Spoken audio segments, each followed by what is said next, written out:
Please listen everyone. What does writer and researcher Manik Fakir say about the NRC of West Bengal? Please listen. অনুগ্রহ করে সবাই মন দিয়ে শুনুন।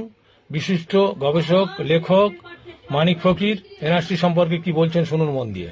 7,64,00,000, কিন্তু আমরা জানি জ্যোতিবাবুর সময় থেকে শুনছি 10 কোটি মানুষ বাস করে, আজকে সেটা 12 কোটি। তাহলে 7,66,00,000, তাহলে বাকি যে 5 কোটি কোথায় যাবে? বাকি 5 কোটি মানুষ তো এমনিতেই ফিনিশ, তাদের মধ্যে কটা বাঁচবে?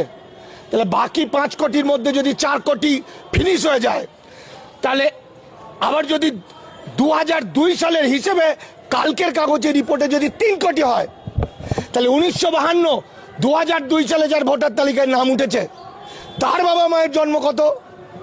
1960-62। তার বাবা মায়ের জন্ম কত? তারও অনেক আগে। ফলে টোটালি পশ্চিমবঙ্গে শুধু ভোটার তালিকা থেকে বাদ যাবে 4.5 কোটির বেশি, আর মোট বাদ যাবে প্রায় 6 কোটি 8 কোটি জনগণ। এরপরও আমরা ঘুমিয়ে আছি। শুভেন্দু অধিকারী, নওশাদ সিদ্দিকী, সুকান্তদের ওদেরকে বাঁধুন। পাড়ায় পাড়ায় বিজেপি নেতাদেরকে যারা মিথ্যা কথা বলেছে তাদেরকে বাঁধুন। নওশাদ কি বলেছে? নওশাদ বলেছে মুসলমানরা যাতে আন্দোলন না করে, এসআইআরে কোনো ভয় নেই, দাদুর কবরস্থান দেখালেই হবে। তাহলে এবার করুন। আজকে ভাঙড়ের হাজার হাজার লোকের নাম বাদ গেছে। এই ভারতের যুগ যুগ ধরে বাস করছে, প্রত্যেকের বানান ভুল, টাইটেল ভুল। এবার সেই ভুল ঠিক করতে ঘটি বাটি সব চলে যাবে।